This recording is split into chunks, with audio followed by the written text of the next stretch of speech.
Hi guys, welcome to big topic. இன்றைக்கி தமிழ்நாடு முழுக்க பல லட்சம் பேர் பார்த்த ஒரே விஷயம் எது அப்படின்னா டிவி சேனல்ஸில், மொபைல்ஸில் எல்லாத்துலேயுமே நியூஸ் சேனல் தான்.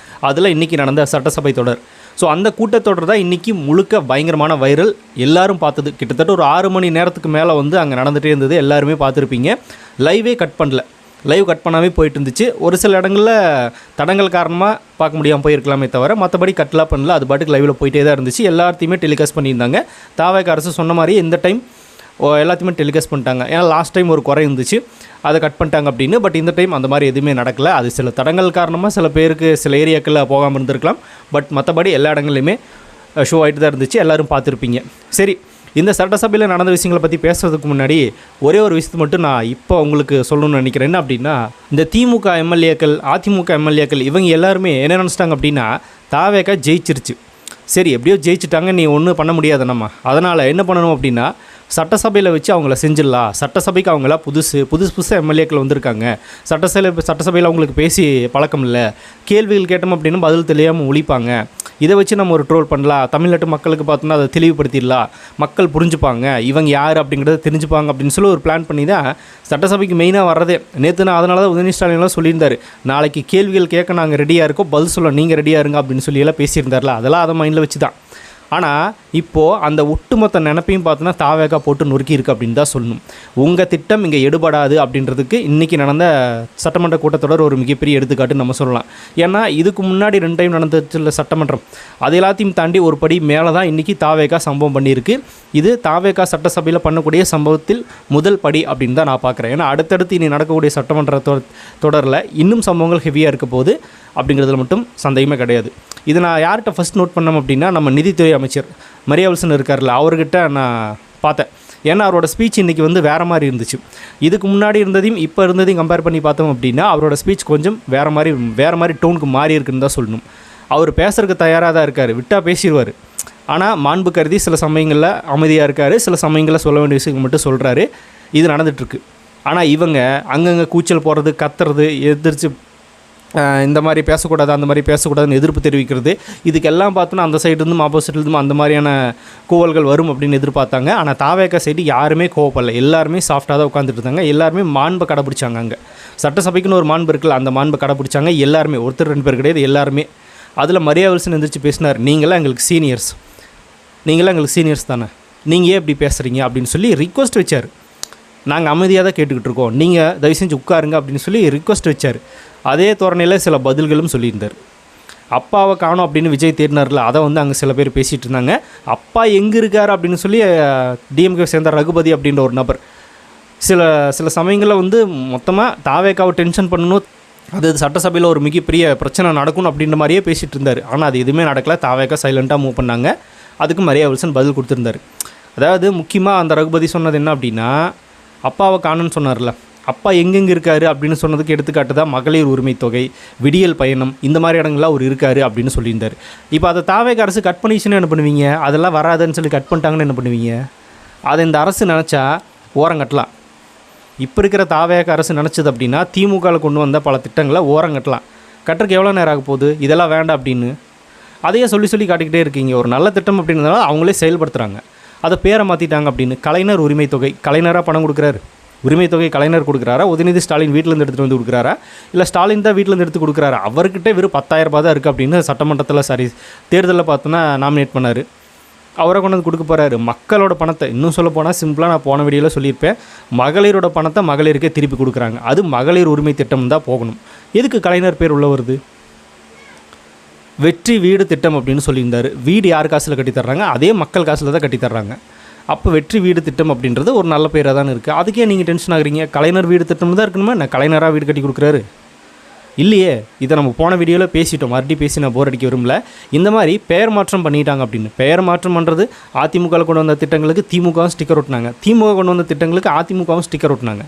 இதெல்லாம் இருந்துட்டு தான் இருக்குது. பெயர் மாற்றம் பண்ணுறாங்க, அதை தொடர்ந்து நடைமுறைப்படுத்துகிறாங்களா அப்படின்றத கேள்வி. ஒரு நல்ல திட்டத்தை செயல்படுத்துகிறாங்கன்றதா கேள்வி. அதை தான் நம்ம ஆதவர்ஜுனா சொல்லியிருந்தார். அம்மா உணவகம் திறம்பட செயல்பட்டுருக்கு. அதை போன திமுக ஆட்சியில் அவங்க நடத்தவே இல்லை அப்படின்னு சொன்னாங்க. கன்ஃபார்மாக நடத்தவே இல்லை. நீங்கள் இருக்கிற ஒவ்வொரு ஏரியாக்களும் அம்மா உணவகத்தோட நிலைமை எந்த லெவலில் இருந்துச்சு அப்படிங்கிறத நீங்களே கண்கூட பார்த்துருப்பீங்க. அது சரியாக நடக்கவே இல்லை. இப்போது முதலமைச்சர் விஜய் அதை மறுபடியும் கையில் எடுத்து அதை சரியான ஒரு நிதி ஒதுக்கி அதை செயல்படுத்திட்டு இருக்கார். இதுதான் உண்மை. ஆனால் திமுக ஒத்துக்கவே மாட்டுறாங்க. நேரு அவர்கள் வந்து ஒத்துக்கவே மாட்டுறாரு. இல்லை அப்படிலாம் ஒன்றும் கிடையாது, நாங்கள் செயல்படுத்தணும் அப்படின்னு பேசிக்கிட்டே இருக்கார். எங்கேயா செயல்பட்டுச்சு? நாங்கள் எங்கள் ஏரியாக்குள்ளேயே பார்க்குறோமே, எதுவுமே இல்லை, சும்மா தான் இருந்துச்சு வெட்டியாக. இப்போ அதை செயல்படுத்தக்கூடிய நபர் விஜய் அவர்கள் தான். அது அதிமுக நபர்களோடு ஒத்துக்கிறாங்க, ஆனால் திமுக நபர்கள் ஒத்துக்க மாட்டாங்க. சரி, அவங்க ஆட்சி மேலே குற்றம் சொன்னால் அப்படி தான் ஒத்துக்காம தான் போவாங்க. சரி, ஓகே, இந்த மாதிரி போயிட்டு இருந்துச்சு. இந்த மாதிரி திட்டங்களுக்கு பெயர் மாற்றுறது தப்பு இல்லை, திட்டங்களே வேணான்னு ஒதுக்குனா தான் தப்பு. அதை யாராவது பண்ணாங்களா? தொடர்ந்து செயல்பட்டுட்டு தானே இருக்குது. தொடர்ந்து செயல்படுத்துகிறாங்களா? அதை பாராட்டவே மாட்டாங்க. அந்த இதில் எங்கள் அப்பா இருக்கார், அந்த இதில் எங்கள் ஸ்டாலின் இருக்கார் அப்படின்னு மொத்தமாக கட் பண்ணிட்டா இங்கேயும் இருக்க மாட்டார். என்ன பண்ணுவீங்க? என்னத்தை சொல்கிறது? சரி, ஓகே, அதை பேசினார். அதுக்கு நம்ம மரியா வில்சன் அவர்கள் எந்திரிச்சு பதில் சொன்னார். அங்கே இருக்கார், மகளிர் உரிமை தொகையில் இருக்கார், அப்புறம் விடியல் பயணத்தில் இருக்கார்ல, ஓகே தான், இல்லைன்னு சொல்லலை. இன்னும் முக்கியமான ஒரு இடத்துல அவர் தேடணும் அப்படின்னா எங்கே தேடணும் அப்படின்னா, எல்லார் தலையிலும் 1,28,000 கடன் வச்சுட்டு போயிருக்காருல. தமிழ்நாட்டில் இருக்கிற ஒவ்வொரு மனிதன், தனி மனிதன் மேலேயும் பார்த்தோன்னா 1,28,000 கடன் இருக்குது. அந்த கடனில் அவரை தேடலாம் அப்படின்னு சொல்லி ஒரு பதிலடி கொடுத்துருந்தார். சரியான சம்பவம், ஒரே ஒரு வார்த்தை தான். அதுக்கடுத்து நிறைய விஷயங்களை பேசினார். நீங்கள் அவங்க கத்தி கூச்சல் போடும்போது சைலண்ட்டாக இருங்க, வெயிட் பண்ணுங்கள், கூலாக இருங்க அப்படின்னு அவர் பேசுகிறார். அவர் தெரியுது அந்த மாண்பு எப்படி கடைபிடிக்கணும், எந்த நேரத்தில் எப்படி பேசணும் அப்படிங்கிறது அவர் அனலைஸ் பண்ணிக்கிட்டாரு. இனி அடுத்தடுத்து வரக்கூடிய நாட்களில் கண்டிப்பாக மரியா வில்சன் பயங்கரமாக வெடிக்க போகிறார். அது வேணால் கன்ஃபார்மாக தெரியுது. அதுக்கு ஒரு ஃபஸ்ட்டு ஸ்டெப்பாக அதை நான் பார்க்குறேன். ஏன்னா மற்ற அமைச்சர்கள், மற்ற துறைகள் எல்லாம் கூட ஓகே தான், ஆனால் நிதித்துறை அப்படிங்கிறது மிகப்பெரிய ஒரு சிக்கலான துறை. ஸோ அப்படி இருக்கிறப்ப அதை ஹேண்டில் பண்ணக்கூடிய ஒரு நபர் மரியா வில்சன். அவருக்கு அதை கொடுத்துருக்காரு விஜய் அப்படின்ற மாதிரி தமிழக வெற்றி கழகத்தில் நிறைய பேருக்கு இவர் அதை செயல்படுத்துவாரா அப்படின்ற மாதிரி ஒரு இது இருந்துச்சு. ஆனால் இப்போ கன்ஃபார்மாக செயல்படுத்துவார். அவருக்கு அந்த திறமை இருக்குது அப்படிங்கிறத இப்போ பார்த்தாச்சு. பயங்கரமாக பண்ணிகிட்ருக்காரு. அதுக்கு நம்மளோட வாழ்த்துக்களை தெரிவிச்சுக்கலாம். இந்த சைடு இவர் சம்பவம் பண்ணாரா திமுக நபர்களை. அதுக்கப்புறமா நம்ம ராஜ்மோகன் அவர் எந்திரிச்சு சிம்பிளாக ஒரு 2-3 வார்த்தை தான் பேசுகிறாரு, அவ்வளோதான், உட்காந்துடுறாரு, அவ்வளோதான். இங்கே வந்து ஃபுல்லாக எடுத்து லென்த்தாக வாச்சிக்கிட்டே இருக்காங்க. ஆனால் ராஜ்மோகன் 2 வார்த்தை. இதையும் சொல்லப்போனால் செங்கோட்டைன்னு ஒரே ஒரு வார்த்தை தான் பேசினார், ஒரே ஒரு வார்த்தை. இவங்க கேட்குற எல்லா கேள்விக்கும் ஒரே வார்த்தையில் பதில் சொல்லிட்டு போனாங்க. சரியான சம்பவமாக இருந்துச்சு, பார்க்குறதுக்கு பயங்கர ஹாப்பி. இவங்க லிஸ்ட் எடுத்து படிக்கிறதுக்கும் அந்த ஆப்போசிட்லேருந்து வர்ற பதிலுக்கு ஒரே ஒரு பதிலை சொல்லிட்டு போயிடுறாங்களே, இன்னும் அது இந்தளவுக்கு. அப்போ தான் இந்த திமுக நபர்களுக்கு தெரிஞ்சிருக்கும் இவங்களை உள்ளே வச்சு மடக்கலாம் அப்படின்னு பிளான் பண்ணால் இவங்க ஒவ்வொருத்தரும் ஒவ்வொரு டைப்பாக பேசிக்கிட்டே இருக்காங்க, நம்ம எதிர்கேள்வி கேட்டுக்கிட்டே இருக்காங்க, பதில் சொல்லிக்கிட்டே இருக்காங்க அப்படின்ட்டு. ஃபைனலி காரசாரமானது 2 பேர். யார் அப்படின்னா, ஒன்று புஷி ஆனந்த், இன்னொன்று நம்ம ஆதவர்ஜினா உதயநிதியை விடவே மாட்டேன் அப்படின்ற குறிக்கோளோட தான் சட்டமன்றத்தில் உட்காந்துக்கிட்டு இருக்காரு அப்படிங்கிறது கன்ஃபார்மாக தெரியுது. உதயநிதி ஸ்டாலினுக்கும் ஆதவர்ஜினாவுக்கு தான் போட்டி அப்படின்றதுக்கு தான் இருந்துச்சு இன்றைக்கி சட்டமன்றம். அவர் வெளியே வந்தாலும் அதே விஷயங்கள் தான் பேசுவார். இப்போ சட்டமன்றத்திலையும் அதே தான் பேசியிருக்காரு. மேகதாது அணையை கட்ட தடை போடணும்னு சொல்லி உச்சநீதிமன்றம், உயர்நீதிமன்றம்னு எல்லா பக்கம் நீங்கள் தான் மனு கொடுத்தீங்க, வழக்கு போட்டிங்க, 3 தடவை நிராகரிச்சிட்டாங்க, நீங்கள் திறம்பட செயல்படலை, அந்த விளக்கத்தை சொல்லுங்கள் அப்படின்னு உதயநிதிட்ட கேட்டார். அவர் ஏதோ ஒன்று சொல்லணுமே அப்படின்றக்காக நாங்கள் சரியாக தான் வாதாடணும் அப்படின்ட்டு போயிட்டார். வேறு எதுவுமே பேச தெரியல. அதுக்கப்புறமா இந்த பக்கம் லாட்ரி டிக்கெட் அப்படின்னு சொல்லி ஆதவர்ஜினா வரல ஒரு ரகுபதி என்ற நபர் பேசினார்ல, அதுக்கு ஆதவர்ஜினா டென்ஷன் ஆகி ஒரு விஷயத்தை பேசியிருந்தார். நான் லாட்ரி டிக்கெட் விற்கவும் இல்லை, அதுக்கு எனக்கு சம்மந்தமும் கிடையாது. ஆனால் அந்த லாட்ரி டிக்கெட் மூலமாக பணம் வாங்கினாரே நம்ம ஸ்டாலின் அவர்கள், ஏன் வாங்கினாருன்னு கேளுங்க அப்படின்னு சொல்லி உட்காந்தார். நம்ம உதயநிதி இருந்துச்சு பதில் சொன்னார். அது அவரோட மாமனார் தான் கொடுத்தாரு, அவர்கிட்ட கேட்டு தெரிஞ்சுங்க அப்படின்னு ரொம்பவுமே புத்திசாலித்தனமாக பதில் சொல்ல தான் நினச்சிக்கிட்டு பதில் சொல்லிவிட்டு உட்காந்துட்டார். உடனே ஸ்பாட்டில் இருந்துச்சா தலைவர், எங்கள் மாமனாரும் கொடுத்தாரு, உங்கள் அப்பாவும் வாங்கிட்டார், அது அவங்க 2 பேரும் சம்மந்தப்பட்டது, எனக்கு தெரியாது அப்படின்ட்டு உட்காந்துட்டார். இந்த அவமானம் தேவையா அப்படின்னு இருந்துச்சு. ஸ்டாலின் வாங்கிட்டார் அப்படின்னு சொல்லி உதயநிதி சொன்னார். ஸ்டாலின் வாங்கினார் அப்படின்னா கொடுத்தது உங்கள் மாமனார் தான் அப்படின்னு உதயநிதி சொல்லிட்டாரு. இப்போ நம்ம என்ன கேட்குறோம் அப்படின்னா, அப்போ என்ன கொடுத்தாலும், யார் கொடுத்தாலும், என்ன பணம் கொடுத்தாலும், எதிலிருந்து வருது எந்த தேவையில்லை, லாட்டரி டிக்கெட்டாக வந்தாலும் நாங்கள் வாங்கிக்குவோம் அப்படின்னு உதயநிதி ஸ்டாலின் அவர்களும் ஒத்துக்கிறாங்களா அப்படின்னு தான் கேட்க தோணுது. அப்போ பணத்தை யார் கொடுத்தாலும் வாங்கி போட்டுப்பீங்க, என்ன பணம் எது விசாரிக்கவே மாட்டீங்க. இது நம்ம மூலம் பிரச்சனை வருமா, கட்சிக்கு ஏதாவது பிரச்சனை வருமா, எங்கேயாவது கேள்வி கேட்பாங்களா, எதையும் யோசிக்கிறதே இல்லை. பணத்தை வாங்கி போட்டுக்கிட்டு கேள்வியும் கேட்குறாங்க. எந்த மாதிரியான ஒரு மனநிலைமை பாருங்களேன். லாட்ரி டிக்கெட் அப்படின்னு சொல்லி ஆதவர்ஜினாவை விமர்சனம் பண்ணுறாங்க, ஆனால் அந்த லாட்ரி டிக்கெட் பணத்தை வாங்கியும் போட்டுக்கிறாங்க. பணத்தை வாங்கிட்டு விமர்சனமும் பண்ணுறாங்க. என்னத்தை சொல்கிறது இது? இன்றைக்கி உதயநிதி ஸ்டாலின் பேசின பேச்சில் எங்கேயுமே எடுபடவே இல்லை. மொத்தமாக வச்சு பொழந்துட்டு போயிட்டே இருந்தாங்க. வச்சு கிழிச்சிட்டாங்க தாவேக்கா. அதுலேயுமே இந்த சரவணன் அப்படின்னு ஒரு நபர் பேசியிருந்தார். அவரோட ஸ்பீச் எனக்கு கொஞ்சம் போர் அடிக்கிற மாதிரி தான் இருக்கும் எப்பவுமே. ஆனால் இன்றைக்கி அவரோட ஸ்பீச் பயங்கரம் மெதுவாக பேசுவார். அதை சொல்ல வந்தேன். விஷயங்களெல்லாம் கரெக்டாக தான் இருக்கும், கேட்குற கொஞ்சம் பொறுமை இருக்காதுன்னு வச்சுங்களேன். ரொம்பவுமே ஸ்லோவாக பேசுவார். ஆனால் அவர் பேசின விஷயங்கள் இன்றைக்கி பாயிண்ட் அப்படியே வந்துக்கிட்டே இருக்குது. நிதி பற்றாக்குறைன்னு நீங்கள் ஏன் சொல்கிறீங்க, அடுத்தடுத்து வருவாயிட்டு நாங்கள் அதை செய்ய வேண்டியதை செய்வோம் அப்படின்னு சொல்லியிருந்தார். அதுக்கப்புறமா கசிவுன்ற ஒரு வார்த்தையை நீங்கள் தான் கண்டுபிடிச்சிருக்கீங்க அப்படின்னு ரகுபதி பேசுனதுக்கும் பதில் கொடுத்தாரு. கசிவு இல்லை, இதுக்கு முந்தையாச்சு கசியை விட்டதை நாங்கள் தடுக்கிறோம் அப்படின்னு சொல்லி பேசியிருந்தார். செம்மையான பதிலடி. அதையெல்லாம் அவர் பேசின ஸ்பீச் எனக்கு ரொம்ப இன்ட்ரெஸ்டிங்காக இருந்துச்சு, ரொம்பவே பிடிச்சிருந்துச்சு. அதே நீங்கள் பார்த்துருப்பீங்க. இந்த மாதிரி தாவேக்காவை சட்டமன்றத்தில் ஆஃப் பண்ணிடலாம் அப்படின்னு நினச்ச ஒவ்வொருத்தருக்கும் இன்றைக்கி கிடைச்ச பதிலடி தான் இதெல்லாமே. சபாநாயகரும் போட்டு சில இடங்களில் பொழந்துக்கிட்டே இருந்தார். இவங்க என்ன நினச்சிட்டாங்க அப்படின்னா, ஒன்று சட்டமன்றத்தில் இவங்களை வச்சு மடக்கிடணும், பேச விடாமல் சில கேள்விகள் கேட்டு மடக்கணும்னு நினச்சாங்க. இன்னொன்று தாவேக்காவை கோவப்படுத்தி எதுன்னு ரகலை பண்ணிடலாம் அப்படின்னு நினச்சிட்டு இருந்தாங்க. ரெண்டுமே எடுபடலை. தாவேக்கா மாண்பை கடைப்பிடிச்சாங்க, அதே நேரத்தில் பதிலடியும் கொடுத்துட்டு போயிட்டே இருந்தாங்க. முதலமைச்சர் விஜய் அவர்கள் அவங்க பேசுகிறதுக்கெல்லாம் சிரிச்சுக்கிட்டே இருந்தார். விஜய் அவர்கள் பார்க்குறதுக்கு சிரிப்பு, நம்மளுக்கே சிரிப்பு வருது, இப்போ அவங்களுக்கு வராதா? பொய் வாக்குறுதிகளை கொடுத்துட்டீங்க அப்படின்னு சொல்லி பேசிக்கிட்டே இருக்காங்க. 2 மாதம்தான் ஆகுது. அதில் ஒரு 4 வாக்குறுதிகளை இப்போ நடைமுறைக்கு கொண்டு வந்திருக்காரு. இன்னும் வருஷம் இருக்குது, 5 வருஷம் இருக்குல்ல, எல்லாத்தையும் கொண்டு வருவாரியா? வெயிட் பண்ணுங்கள். 2 மாதத்தில் எல்லாத்தையும் அள்ளி கொடுத்துணுன்றாங்க. என்னத்தை சொல்கிறது? அப்புறம் கல்வித்துறைக்கு ரொம்பவே கம்மியான பட்ஜெட் தான் ஒதுக்கியிருக்கும் அப்படின்னு குற்றச்சாட்டு வச்சாங்க. நம்ம நீதித்துறை அமைச்சர் மரியா வில்சன் ஒரு கணக்கு போட்டு சொல்லியிருந்தார். கம்மியெல்லாம் கிடையாது, கரெக்டாக தான் இருக்குது அப்படின்னு சொல்லியிருந்தார். அந்த லிஸ்ட்டு நீங்கள் பார்த்துருப்பீங்க, அதை பேசுனதை. அதையும் கரெக்டாக பேஸ் பண்ணியிருந்தாங்க. இந்த மாதிரி ஒவ்வொன்றுக்கும் கேட்குற கேள்விக்கு பதில் வந்துகிட்டே இருக்குது தாவேக்கா சைடு இருந்து. இன்னி திமுகவுக்கு இவங்க என்னென்ன சொல்லி பார்த்தாங்களா, ரீல்ஸ் ஆச்சு, சோஃபா மாடல் ஆச்சு, தெரியாமல் ஜெயிச்சிட்டாங்க, குழந்தைங்கள ஓட்டு போட்டு தான் ஜெயிச்சாங்க அப்படின்னு. இப்போது சிம்பிளாக நான் முதல்லேருந்தே சொல்லிட்டு தான் இருக்கேன், குழந்தைங்கள் ஓட்டு போடுங்க அப்படின்னு பேரண்ட்ஸ் கிட்ட வலியுறுத்துறாங்கன்னு வச்சுக்கோங்களேன். ஓட்டு போடணும் அடகுறாங்க, அடம் பிடிக்கிறாங்க, என்ன வேணா பண்ணுறாங்கன்னு வச்சுக்கோங்களேன். சரி போடுற அப்படின்னு சொன்னால் அந்த குழந்தை அமைதியாக இருந்துக்கும். ஆனால் போய் போட போகிறது பேரண்ட்ஸ் தான். குழந்தைங்களும் அங்கே அலோவ் பண்ண மாட்டாங்க, வாக்குச்சாவடிக்கு அங்கே வரப்போகிறது கிடையாது. அங்கே போய் பேரண்ட்ஸ் யாருக்கு வேணால் ஓட்டு போடலாம். அது அந்த குழந்தைங்களுக்கும் தெரியாது, நம்மளுக்கும் தெரியாது, அவங்களுக்கு மட்டும்தான் தெரியும். அவங்க வேறு யாருக்காவது போட்டுட்டு கூட வந்து குழந்தைங்க சமாதானப்படுத்துறதுக்காக நான் விஜய் மாமாவுக்கு தான் போட்டேன், விஜய் அண்ணாவுக்கு தான் போட்டேன் அப்படின்னு சொல்லியிருக்கலாமே. அது குழந்தைங்க நம்பியிருக்கலாம்.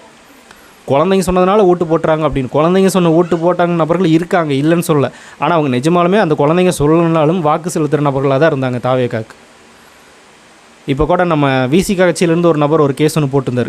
என் வீட்டில் என் குழந்தை என்ன நச்சரிக்குது, விஜய் மாமா ஓட்டு போடுன்னு சொல்லி நான் போகிறேன்னு பொய் சொல்லிட்டு தான் வந்தேன் அப்படின்னு ஒரு வழக்கு போட்டிருந்தார். இந்த மாதிரி குழந்தைங்களை வந்து மனநிலையை தூண்டி விட்டுருக்காரு விஜய் அவர்கள் அப்படின்னு. அதுக்கே நம்ம சொல்லியிருந்தோம், விஜய் மாமாவுக்கு போகிறேன்னு சொல்லிட்டு கிளம்பிட்டேரியா, இது ஒரு பெரிய பிரச்சனையா? உங்கள் வீட்டில் குழந்தைங்களை வந்து நீங்கள் வேலைக்கு கிளம்பும்போது எனக்கு இதை வாங்கி கொடு, அதை வாங்கி கொடு, இதை வாங்கி கொடு அப்படின்னு சொல்லி சொல்கிறாங்க வச்சுங்களேன். சரின்ட்டு போயிடுவீங்க. ஈவினிங் மறந்துட்டு வந்துடுவீங்க. அந்த குழந்தைங்க கேட்பாங்க, என்ன பண்ணுவீங்க? மறந்துட்டேன் சாரி அப்படின்னு சொல்லி சமாதானப்படுத்தி மறுபடியும் நாளைக்கு வாங்கி கொடுக்குறக்கு அதை ட்ரை பண்ணுவீங்க. உங்கள் வீட்டிலே பல பிரச்சனைகள் இந்த மாதிரி தான் சமாளிப்பீங்க.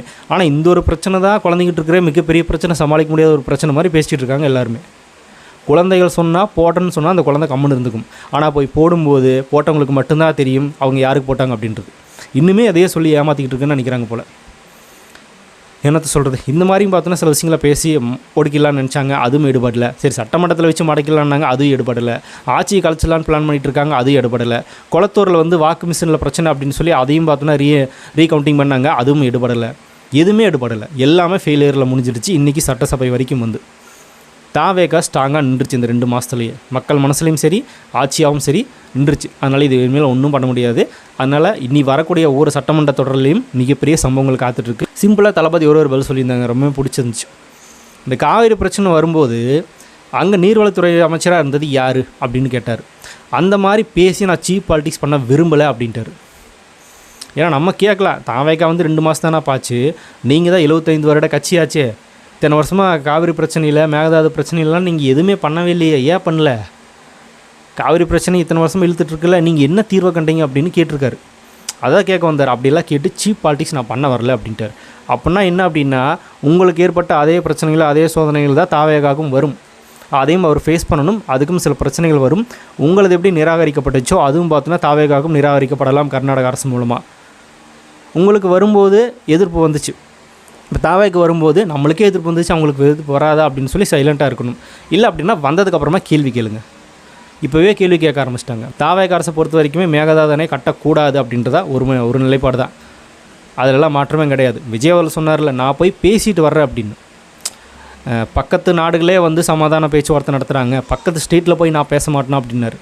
பேச்சு உட்காந்து பேசினா முடியாத பிரச்சனையே கிடையாது அப்படிங்கிறது எல்லாருக்குமே தெரியும்.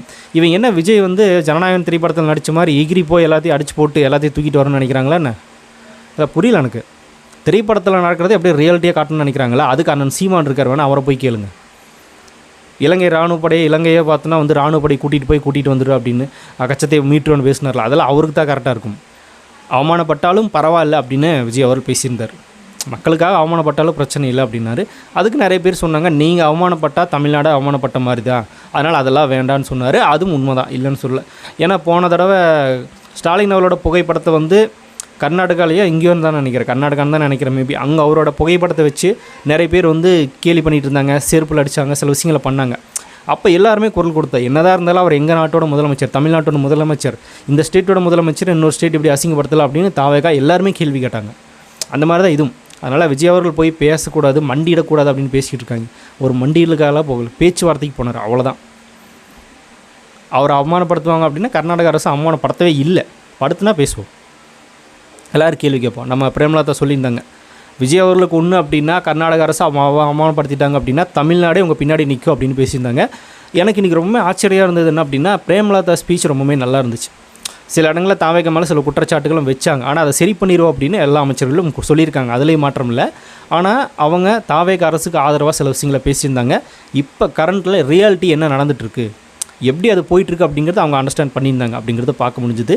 விஜய் அவர்கள் ஏன் கர்நாடகாவுக்கு போய் பேசக்கூடாதுன்னு சொல்கிறீங்க, அவர் போய் பேசட்டும் அப்படின்னு சொல்லியிருந்தாங்க. அவங்களோட ஸ்பீச் ஓரளவுக்கு இன்றைக்கி நாகரிகமாகவும் இருந்துச்சு, அதே நேரத்தில் ஓகே அப்படின்ற மாதிரி இருந்துச்சு.